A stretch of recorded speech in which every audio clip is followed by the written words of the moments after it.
Okay, back in 2018, first off, cab off the rank is our good friend Richie Vaculik, or should I say Richie Vas? Mate, yeah, it's just like everything, it's been abbreviated to Vas because it's a tricky one to pronounce. So. Yeah, did you get that from your mates from the Maroubra, or? Yeah, like just through high school, you know. Yeah. It's pronounced Vaculik. It's my father's Czech. Well, but, Czech, yeah. Yeah, but everyone just there's no S in it, but it's it just became Vaculik, you know, and then just abbreviate like we do with everything in Australia. Well, mate, I'll just stick to Richie Vas. I think Vas is easier, for rolls me, off a lot easier than I prefer that too. It's easy to remember. Richie, tell us the start. Tell us, for the viewers that don't know you out there, where you began, for your surfing and your fighting. How did you all start with all that? Yeah, it was. I grew up here in Sydney. At Little Bay was like where I grew up, maybe Matraville than Little Bay. But I did all my surfing and nippers and all that kind of stuff down at Maroubra Beach, and ended up living down there. And yeah, from as early as I can remember, I just wanted to be in and around the ocean. I wanted to be a surfer. My uncle was a surfer. He was English. He came out here in the early '80s, and he lived up at Avalon on the northern beaches. He used to take me and my cousin surfing all the time. And yeah, from as early as I can remember, I just wanted to be a surfer. I wanted to be in the ocean. And like I said, I joined nippers when I was a kid. Always played a little bit of footy as well for the Maddo Tigers, but it was just the ocean which I was just drawn to, and I just wanted to spend all my time around the ocean. And so I found myself spending all my time down at Maroubra Beach, and joined Maroubra Board Riders when I was about 10, and then I met guys like Kobe Allen and Mark Matthews and all the older Maroubra guys who were just like phenomenal in big waves, and were really sort of setting the bar. Definitely within Australia and the world in big wave surfing, and that's what I was drawn to. So I try to tuck under their wing and do trips with them and take note on how they are on how they were surfing, and that was it, mate. I was kind of just hooked on the surfing and surfing big waves in particular. From an early age, my hero was Tom Carroll. He lived on the northern beaches. He was won a world title, so I always wanted to be the next Tom Carroll and win a world title. But once I started competing in surfing, I realised the contests kind of weren't really what I enjoyed. Like travelling, surfing shitty waves, spending money to get there. I wasn't getting the results I was hoping, and my passion was just saving my money and chasing swells around the world, around Australia with guys like Mark and Kobe, and trying to make a career that way. And luckily I was able to some extent, and then I was trying to stay fit for surfing the big waves, and that's what led me into boxing, Brazilian Jiu-Jitsu and training, all that kind of stuff. And I eventually thought I'd try my hand at MMA because I had a few amateur boxing fights, was competing in Jiu-Jitsu and doing okay in both. So I thought I'd try my hand at at MMA, and had no big goals. I want to make a career. Like for all I knew, I might freeze up, get the shit punched out of me, and never want to turn out sport again. But I actually enjoyed it, had some early success, and then opportunities, and just sort of snowballed from there, and that's where I sort of juggled the two sports from there on in. When you started as a surfer with the boys from Maroubra, was it sort of like, did you have an ambition that you wanted to be a world class surfer, or was it just something that you just enjoyed doing then, and possibly could be something bigger later on? Yeah, I was always pretty driven and motivated to make a career out of surfing, and like I said, as a real young fella, Tom Carroll's my idol. I wanted to go there, win all the contests and win world titles, and I just wanted to be the next Tom Carroll. But then when I was in my teens, and I was we had to travel to do all the pro junior contests around Australia. So I saved all my money for that and was surfing shitty waves, whereas the guys at Maroubra, like Kobe and Mark, they were just chasing the best waves around the world, doing these crazy trips, surfing the waves you've dreamed of, and we're making a career out of that way. And I was lucky enough to do a few trips with those guys, and just thinking, fuck, that's what I want to do. Like, I don't want to, I was picking up golf balls at Cullen's driving range. You know what I mean? Like that was I was earning a bit of pocket money, and I was like, all my money I was saving, I was doing these contests which I wasn't enjoying. So I thought, I'm just gonna, I've got the best role models in the world to try and learn off, it's big wave surfing, and just that's all I'm focused on, and that's what I did. And we had some amazing trips around Australia, Tahiti, Hawaii, Fiji. So it was a lot of fun. I was really grateful to have some of the best surfers in the world to take me with them, and then I was fortunate enough to make a bit of a career out of it myself. I talk a lot about fear, and I guess like when you're chasing 30-foot waves, like I'm just trying to get my head around it. There's got to be some sort of fear that sets in, and you're either going to go for it or you're going to back off. What goes through your head at that point? Mate, there's a heap of fear, You're always shitting yourself out there. It's the same as when you walk into the octagon, that fear's always there. I guess part of the reason why you do it. You know, that's why I don't know. We watch scary films or get on roller coasters because it's a part of that what we enjoy and you know, just with the fighting, because you train so hard, you sort of go on autopilot almost, and you just react in those moments. It's the same with surfing. You do it and you get more and more comfortable out there. The fear never goes, but you just sort of know how to handle it a little bit more.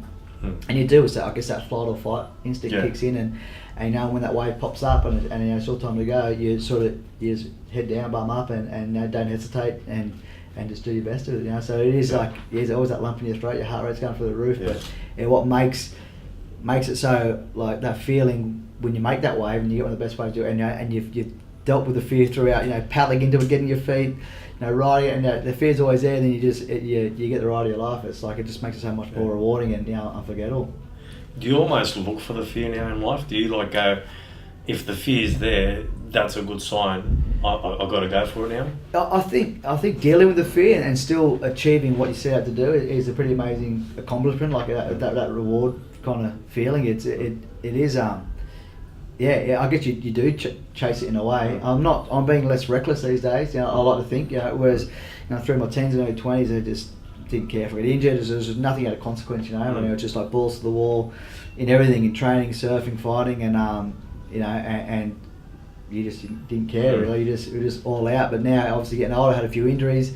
I've got more responsibilities now as being a dad. I like to think I'm a little bit more less reckless, a bit more calculated. But I think I still enjoy things that present a challenge, have a little element of fear, and I think when things do go right, it's so much more rewarding. Yeah, I guess I also talk a lot about cultures and environments. Obviously, you grew up in a culture and environment where everyone was going, you know what, you got to go for it. Yeah. Did that help you a lot? Yeah, absolutely. I mean, growing up at Maroubra and all the Bra boys, and it was always that culture of like you go hard or go home kind of thing. You know what I mean, like I was surfing with mates, and Kobe and over there, and Mark were there, and some other young guys my age were surfing with them, and it was always like if you don't paddle out, or if you paddle out and shit yourself, you make your own way home, you know, like, because they're always drivers there. Yeah. So we had guys, walking back from Cronulla, walking back from over there, like, we surfed Coogee Bommy once, and my mate had to walk home in his wetsuit because he pulled back on the wave, so it was always that, I guess that macho kind of, it was a crazy place to grow up, but I guess in a way, taking that mentality, like,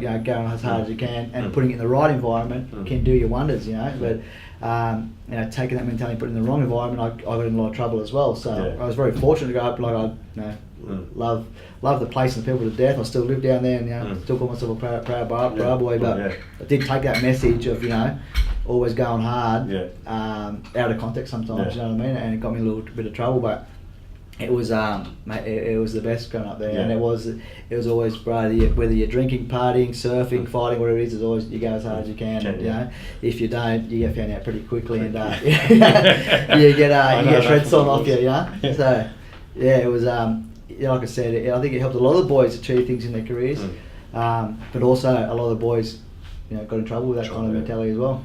So I guess failure was also a big part of your growing up. Yep. You had to overcome a lot of failures. You had to overcome a lot of trials and tribulations. How did you do that? Yeah, I mean, it was always hard, and as a young guy, it was kind of hard to see positives in the failures. But then, as you get older, you start to realise like some of my best lessons in fighting were losses. Came from losses. I fought for a world title. I think it was my 4th or 5th professional fight. I thought I was unbeatable. I was undefeated at the time, and I went 5 rounds with a really experienced fighter named Gustavo Falsaroli. He was a Brazilian guy. He was a black belt jiu-jitsu, fought all around the world. I just thought I was going to walk through him still, like the way I've been going through my previous opponents. But it was a close fight, but he beat me up over 5 rounds and took the belt. So that happening at that stage of my career really put me on a trajectory to really take fighting seriously, thinking I can hang in there with the best guys. I just got to do improve in areas, and so that those kind of things where failures were horrible to sort of digest at the time, but really there were positives in them, and fortunately I was surrounded by good people good training partners, coaches, good friends to keep me positive and still work towards the goals I'd set. And it's the same, just getting in trouble on the drink, you know what I mean, and carrying on like a mug and getting into fights. It was I got extradited back to Queensland, and I had to go through court and all that kind of stuff. It was like a moment that is probably my least proud moment at all, but it was a learning experience that I managed to look at the positives, take it, and make sure it didn't repeat itself again. And again, made me focus on what I was passionate about, what I wanted to achieve in life. And without those little speed bumps, sometimes I don't. You may not have got to where you are. And I think the failures actually make you. I mean, you had a lot of tough love growing up, right? You were told, what if you don't catch that wave or you don't make it back out, you're coming back yourself, you're walking back. Yeah. So that tough love obviously helped you with the failures. You knew that if you failed, that you're going to fail forward. That failure was merely just an obstacle in front of you and a challenge that you're going to overcome. Have you had to continually overcome obstacles and failures throughout your whole life? Yeah. When you're in the ring, I mean, you're not gonna no one's 40-0 in MMA. Yeah, everyone loses, right? Yeah, it's that old saying. It's you don't lose, you learn. You know what I mean? So every loss is the lessons we've learned out of it, positives to take from it, and you can move forward and become a better fighter from any setback. And there's injuries as well that made me rethink, reevaluate my training and forced me to train areas that maybe I was neglecting because the injury prevented me from training the way I always had. So I think there's always something that you can take out of it positive and just it's like I said, failures are just learning curves really. They're never fun, but they're like you said, in the fight game they're a part of life. And I think basically in life they're just unavoidable. And you think you're going to go through life without suffering failures, I think you're in for a rude surprise. And without the failures, I truly believe that I would never have got to where I've gotten. So those lessons have just changing my lifestyle, maturing as a guy too. You know what I mean? Not being like the whole time to go through quarters was really it made me to mature a lot and reassess I had a few things wrong. What I thought what it was meant to be a man, and what what to do to prove to your peers and that kind of stuff. So it made me reassess, look back on myself and reassess a few things. Yeah, and you were having a chat before. You're actually going to jump back in the ring end of this year now. Yeah. So like I said, I've been fighting professionally now for 11 years, 12 years now. I fought 2006 my first professional fight, and I'm still loving it. Like I had a baby last year. She's almost 11 months. I've had some good work opportunities come up lately too. So it's just a juggling act at the moment to be able to find the time that I need to prepare the way I want to prepare.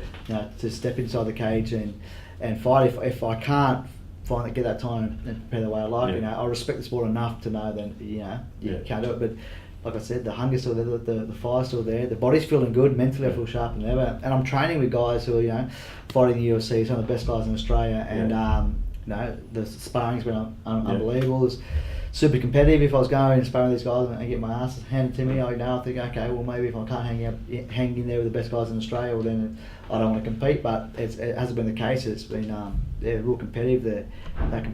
That hunger, fire's still there. So I don't want to hang it up and die wondering. And the what ifs, like I said, everything, the heart, the mind, the body's still feeling like they can compete with the best. So get a few more out before I hang the gloves up. Which Aussie guys are you sparring with at the moment?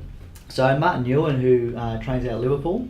He's an Aussie fella. He trains out of Liverpool, a gym called KMA, and he's actually fighting the one fight championship over in Asia, which is the second biggest fight promotion in the world. And he just won his second world title in that promotion. So he's got the featherweight title. He just went up a division and beat the lightweight champion. So he's got the featherweight and lightweight, and he's also making a run at the weight below featherweight, bantamweight, to get 3 world titles. So my last fight, we did our whole fight camp together because he fought on the same weekend. I fought in Japan, he fought in Manila, I think.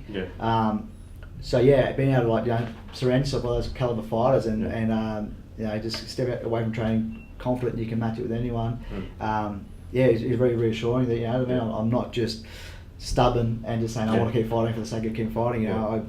It's that's been really a real confidence booster after a bit of time off and some injuries, just knowing that I could still get in there and mix it up. And also guys out at Wentworthville, a gym called Australian Top Team, they got some a few UFC fighters on their roster and been going out there sparring on Saturdays with them as well. And again, really high class caliber fighters. And it's again walking away from training going, I'm pretty itchy to get back in there and knowing that how much I enjoy the sparring and that hunger to get in there and still compete, still there. So it's been great. I trained with my striking coach is Matty Gardner, who used to have a gym at Newtown, and we just been doing a bit of sparring at Legends Gym at Kensington, and at Gracie Alexandria and Johnny Walton's gym at it's called Sydney BJ, Sydney Jiu-Jitsu Academy. So mixing it up. I used to train for ages at a gym called TP Gym at Caringbah. That was my base gym for all my MMA, but that's kind of the two guys who ran that sort of went separate ways, and a lot of the fight teams separated. So I'm just sort of bouncing around at the moment, getting some training in at different parts around Sydney.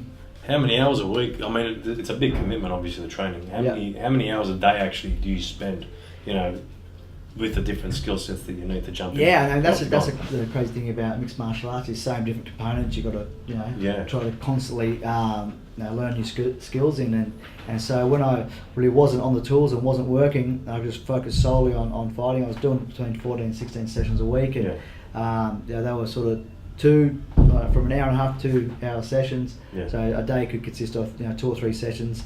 So it could be 4 to 6 hours a day, and then you fit in your recovery and all that kind of stuff, your physio and your cardio, maybe a couple of sprint sessions, and then all the obviously the skills as well.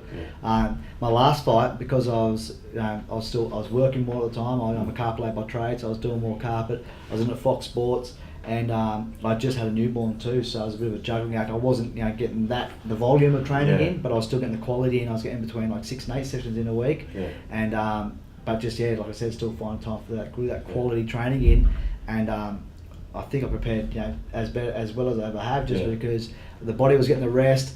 I think I was being a bit older now. I was training a bit smarter too. I wasn't always redlining it every week and sometimes overtraining. So it's always a juggling act, but at the moment I guess I feel I've got a few more responsibilities to take care of it as well as fighting, and fighting by nature is a pretty selfish sport, and you got to be. It's got to be all about your preparation. And I think at the moment, like I said, just becoming a dad, it's a little bit hard to be as selfish as I once was.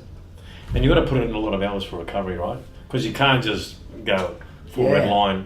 You've got to put in hours for recovery. And how important is that? Well, that's something that I've only really got my head around later in my career. You just get told that all the time, but when you're young, right, it's always about going harder, faster, stronger. You know what I mean? And you could get away with it, but as you get older, you get a few injuries throughout your career. You need time to do that rehab, that recovery, and it's essential. You know what I mean? You can't neglect it anymore, and you soon realise how valuable those sessions throughout the week are. What do you think? For longevity too, you know what I mean? 100%. Do you think if you had done the recovery when you were younger, do you think you would have been better off now? 100, for sure. But just because, like I said, you just just for the longevity in the sport, if you were to do that maintenance side of training, from the get-go, it'd be hard to. By far you'd get less injuries. You know what I mean? Because now each warm-up I'm doing, before every session, I'm doing like all my rehab stuff, and then I'm warming down properly, and then I'm getting my massages in through the week too. My wife's Pilates instructor, so I'm doing a bit of Pilates for to correct my posture, which which I found poor posture leads to a whole bunch of injuries. So if I had just known all that from the start, I would have liked to think that I could have avoided some injuries and just perform better, just having the body function better. So it's you can't put an old head on young shoulders, unfortunately. But I wish I could have thought or taken more advice when I did early in my career, but and the mental approach to fighting too. I was always told that cliche, it's 10% physical, 90% mental. You hear about all these professional sports, and as a kid I was just like, no way. So 10% physical, 90% mental. Yeah. And that's true, yeah. Oh yeah. I'm not sure what I always get told as a kid growing up, but it was always something crazy. It was always I think I always remember it was 90% mental, 10% physical, and I just laughed at it. And I was like, no way. It's all about getting bigger, stronger, faster, just sparring more, and all about going as hard as your body can handle.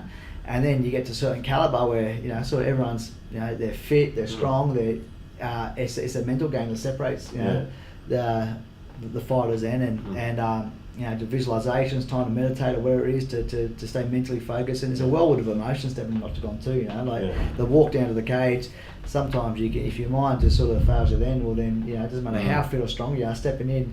If your mind's not on the job, the guy's going to give you a pretty rough night. So that's another thing I wish I'd have took more focus on too in my career. Just like and it's not until you suffer some losses and you start you know, the level of opponents start, you know, getting up there, that you know that that's what separates, you know, it's that they're in that kind of elite level. It's funny, I was talking to Garth, and he said pretty much the same thing in the boxing ring. Yeah. He said both fighters are pretty much prepared the same. Yeah. And he goes, the biggest difference is the mental side, because he goes, whether you think or believe that you can win or you can't win, he goes, mate, you're probably right on both ends. Yeah, exactly. Is that the same kind of thing that you're talking about right 100%, yeah, it's exactly what I'm talking about. It's where your head's at, your body's going to follow, you know what I mean? If you're walking in having doubts or, you know, questioning your preparation or, you know, not wanting to be there, like I've walked into fights and I just couldn't wait for the fight to be over. You know what I mean? And that was obviously not the right headspace to be in, and I performed well under par, you know. And there's been fights where I was just so happy to be there. I just felt super calm and relaxed and just enjoyed every minute, and I performed, you know, had my best performances. But it's not always easy to keep that state of mind, you know, whether what's happening throughout your training camp, whatever else is going on. It's hard to sort of keep that positive head and that approach on throughout the whole camp, and then step into that, you know, on the night, and just having that you know, clear head, that positive, you know, mentality. It's not always. That's what I found, you know, as I got later in my career, that was the toughest, you know. Just to really, like I said, it's a whirlwind of emotion to keep all that in check and just step in there, you know, with a clear head on your shoulders. What are some of the traits, obviously, you know, coming from surfing and doing UFC, what are some of the traits that you need, like in forms of, like, is it discipline? Do you need focus? Do you need courage? If you could, you know, sum up in a couple of words that is most important to be, you know, a world-class UFC fighter or world-class surfer, what would they be? Yeah, I think like confidence and joy. You got to enjoy what you're doing. So the joy's not in either. You're going to find reasons to take shortcuts and skip sessions, or, you know, not put in the effort. So and confidence too, whether you be paddling into a wave or walking the octagon, if you're having second guesses and, you know, there's room there for hesitation, it's not going to end well. So just and for me, good preparation builds confidence, you know. So if I know a great prep, well then I'll step in there, you know, full of confidence. And to get a good prep, the joy's got to be there. To rock up, get yourself out of bed each day to get to the gym, or you know, what it is to do, prepare to make sure you're at, you know, in the big stuff in the ocean, and have the confidence to take on any waves. You've got to enjoy the process, enjoy the journey to get there. And if it, like I said, if there's no joy there, you find excuses real quick. What happens when the journey isn't quite as you imagine it would be? How do you start enjoying it at that point? Well, because there's been many a time too, especially in my fight career, whereas, you know, my last few fights in UFC, I was fighting at 57 kilos, so I was cutting a lot of weight. You know, like I said, looking back, I think I was overtraining a lot, so the body was never getting the rest. And there's days where I was just like, the last thing I want to do is go to the gym. The last thing, you know, I want to do is go in there and spar guys, and then I've got to fight in 3 weeks. I've got to lose another 10 kilos. It's just like, you know, those are moments all I was doing was remind myself what I don't like about the sport. But then, like, I was working with a guy who actually he did a lot of mental work with the doggies as well. John Novak, and I was actually talking to David Warner. He's also used John Novak as well. He said it was really good, mate. And he's got his boomerang effect. Boomerang effect, where you put out whatever you put out, it's going to come back. So you keep, that's right. Hating in life and negativity is going to come back. So if you can change that and find the positives in what you're doing, and you know, it's going to come back to help you as well. So working with him helped a lot, because even though on those days where I just, you know, the last thing I felt like doing was going to the gym, when I sat down and, you know, looked at it with the bigger picture, like, I really was grateful for what I was able to do, and, you know, what I could call a career, and how lucky I was, and, you know, I really tried to put a positive spin on things, and then that really helped a lot. So you get to training, and then, you know, once you break a sweat, start getting hit a few times, you know, you forgot about the sooks you're having in the car, you know what I mean, and you get into it and have a good session. But there's a lot of moments where it was a love-hate relationship a lot of the time with fighting, and a lot of that had to do just with the weight cut, because I looking back now, also I fought at 57 kilos, at 62 kilos, 66, and at 70 kilos. So from lightweight through to flyweight, I fought at all those weight classes, and at the bottom of the scale, it was just too much for me, you know. So now I've gone back up to bantamweight, and I'm enjoying the whole process again as well. So it's So you got to constantly think about that boomerang effect, though. Like you got to remind yourself. Yeah, just catch yourself when you know when you're feeling a certain way. Negative thoughts and like just like they're natural to come through, I think too. So it's good to just acknowledge them, but then also just look at the big picture. And you know, I was just really grateful for what I was able to do. You know, I mean, I love the sport. I was stoked to be able to do it for a living. You know, and then start reminding yourself about some of the positives, and then that lifts your mood again, and then you know, you're pretty happy to go to training. Yeah. So, looking back at your surfing career and your fighting career, obviously there's a lot of lessons learned. Yeah. If there's someone out there that's looking to start as a surfer, or if they're looking to start as a fighter, they want to become world class UFC. Yeah. What advice would you give them? Yeah, in either like the fighting or surfing, I guess I just do it because you love it. You know what I mean? Don't do it for any other reason. Don't do it because for anything other than that you truly love it. Because they're both sports that require a lot of work and a lot of dedication. And like I said before, like if the joy's not there, and you don't love the grind of those days where you don't want to get out of bed. Like you gotta look for shortcuts, and then both sports have pretty heavy consequences too. Of course, so if you're not willing to work hard and prepare the way you have to prepare to be successful, I think it's very hard to do that without the love and the joy in it too. So do it for the right reasons, and I guess just do it for the right reason and enjoy the ride, and just try to be aware that it's not going to be easy. You know what I mean? Because there's times you would have felt lonely through your preps. Yeah. You would have felt lonely even surfing. You're out there on the surf. Yeah. Was there times where you were going, fuck, I'm on my own? Mate, most certainly in fighting, because I've got a great bunch of mates from Maroubra, but not many of them fighters understood what I was going through. Whereas like I said, you're cutting away. You don't go and socialise because you can't even go catch up with the boys for a beer or go for dinner because you've got weight to lose. You're training several times a day. You can't just go. Like I said, you're missing birthdays, barbecues, all that kind of stuff. And coming from such a life where that's all that my life consisted of. I was always hanging out with my mates, going to the pub, having a good time. With surfing was great because you could still get blind drunk on the weekend. The waves got really big on Wednesday. You're good to go. Fighting's not the same. You've got to live that clean lifestyle throughout. So luckily, fighting introduced that element of discipline and stuff that I really needed in direction. But that's what I missed a lot when I was preparing for fights. Was just that loneliness, mate. So you're one out. Obviously, you got your training partners and your good friends as well that you spend a lot of time with, but you sort of just see your home, the gym, and then you catch up with a few friends maybe on the weekend. But it can be a pretty lonely process for sure. But you kind of, it has to be that way. And in a way, it's good. I don't mind a bit of solitude every now and then too. Of course, 100%. You've got a competitive nature, because there's no way you're going to go from surfing to UFC, Jiu-Jitsu. Yeah. You must have had a competitive nature, knowing, okay, I'm finished with surfing, I need to compete in something else. Yeah, and I think I always joke about it. I'm a little fella, and I always say I've just had small mans all my life. Whether I be at primary school or I was a little number 9 playing rugby league for Meadow Tigers, and I always just thought I could hang and with the bigger fellas. Whatever they're doing, I can do. Whatever. Trying to put a hit on. I think that was a big advantage for you. I reckon that was a huge advantage. Back, and it's not something I really. In terms of, I think psychologically, you go, I'm going to use this to my advantage. Absolutely. And I didn't whether it be when I was down the beach when I was 13, and the waves are big, and the boys would say, "Fuck, who's going out there today? Who's surfing?" I was like, "Yeah, I am." I'd speak before I really thought it through, because I my mouth sort of worked before my brain did. Yeah.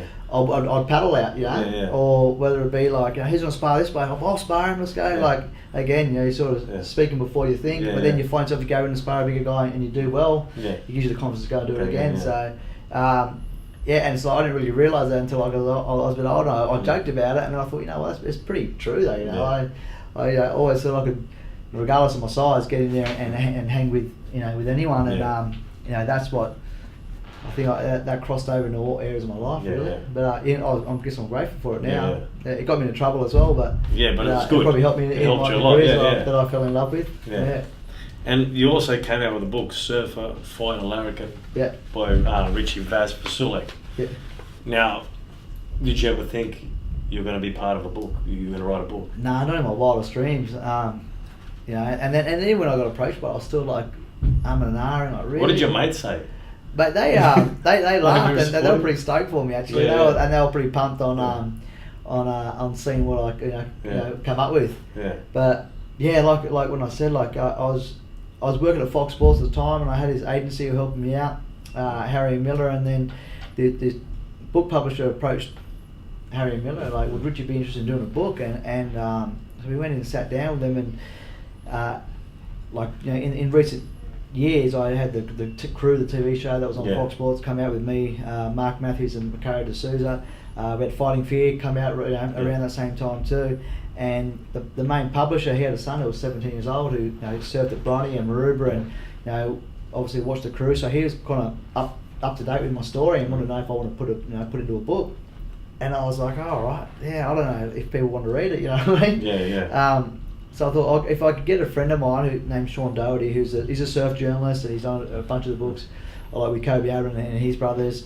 If I get him, who's a good mate of mine, to sit down and write it with me, you know, I'll do it. And he was available, so yeah, we just sat down over a few beers and put pen to paper, and it was a really fun process actually. So it felt like How long did it take? How long the process? Or the majority of a year, you know, for originally just sitting down, like I said, and just gas bagging over a weekend. Yeah. He just had the recorder going, we'll just talk about stuff, and then he'd go away and sort of categorise it, kind of make chapters, and then hit me back questions on certain you know, areas of my life, whether it be like when I was a kid, or even my dad coming over here as a political refugee from the Czech Republic back in the day, and growing up, you know, out at Little Bay, and then travelling, like all kinds of stuff that I really sometimes thought, I don't think anyone would be interested in that. He would hit me with more questions. Tell me, well, that's going to be super interesting. And then carpeting, sort of a chapter in the book, you know.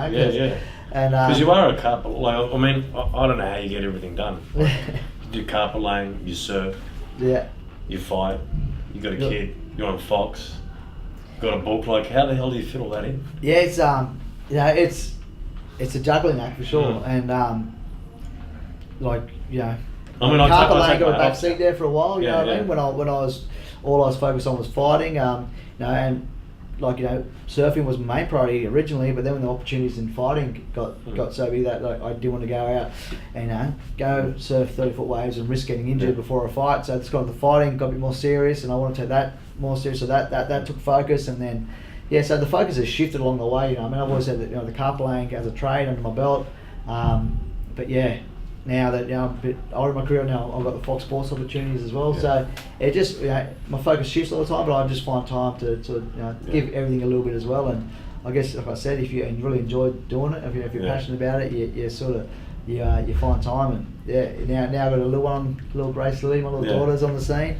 It's you're doing it for her now, all the fights. Well, it's a new motivation too, you know what I mean? And, you know, I still want to do everything I've always done. But I just got to plan things out a little bit more. I've always been so spontaneous about, you know, whether I travel, surfing, whatever, taking fights late notice.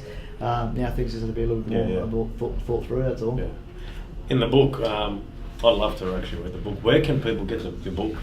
Mate, you can get it. It's all through, I guess, any bookstore in Oz, or even Target, Big W, all that kind of stuff. But you can get it online as well at booktopia.com or the Book Depository. They have it. So it just had a new release, a little a smaller format release. So it's been a lot of fun. The feedback I've been getting from the book's been awesome. You know, people hit me up saying how much they enjoyed the read. It's just a light-hearted read. Has it sort of inspired people as well? Like, you must have inspired people through some of your stories in there. Yeah, I like to think so. Both just, you know, and two, making mistakes, you know, fucking up, and then trying to get back on the horse and not, you know, not let those mistakes define you so much, and just get back and trying to focus on what you're passionate about. And I have had people say they've taken a lot out of it and been inspired to either get back in the gym, you know, or just young fighters who are looking to, you know, try and make the UFC. They've hit me up with messages saying how much they enjoyed the read as well. So it was a lot of fun, and like I was just like, I'm a light-hearted kind of guy. It was a bit of a good fun putting it together, and so it was something now looking back, I'm pretty stoked to have done.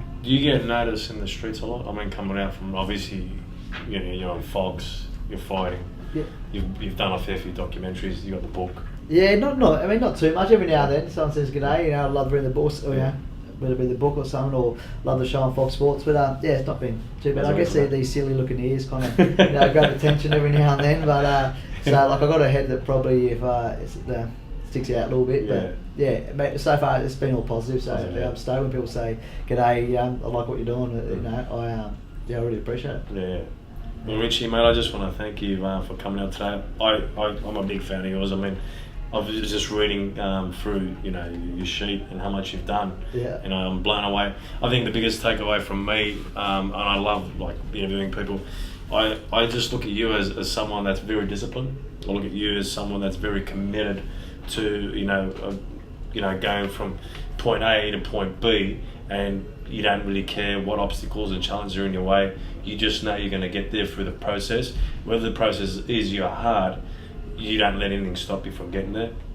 To me, it's, you know, you've got this, you know, burning desire and this ambition that when you put your mind to something, you're going to do it. And you can tell from a young age, you know, growing in Maroubra and surfing with Kobe Abbott and the rest of the boys down there, that you didn't care about your stature. You used that to your advantage. And you use it to your advantage in a way where you pretty much give people hope that no matter if you're small, no matter what you're big, you know, face your fears and attack your fears, because your fears, you know, to me, I look at fears as your friends, and I look at as whenever you see fears, success is on the other side. To me, that's what you seem like you do really, really well. Yeah, I love what you just said then too, because some like mate, the best feeling and some of the, you know, the success and some of the most rewarding things in life come just on the other side of fear. You know what I mean? And that's what I started to realise through surfing and then also fighting.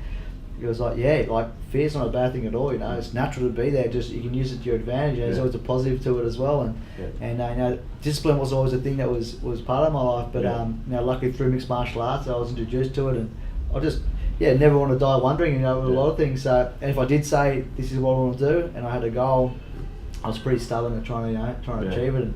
And yeah, I really enjoyed it. It hasn't always, you know, there's been a lot of setbacks and a lot of, you know, like I said, failures, but you quickly learn the failures can also be your friends. You know, you're always positive to take out of them, and you know, you can just get bigger and become better from it. Yeah. Mate, thanks again. Your first episode for 2018. Hey. I don't know which camera to look at. But mate, I learned so much from the people that I get on the show, and mate, it's been no different with you. Thanks again. I really appreciate your time. Thank you. Champion. Good fun.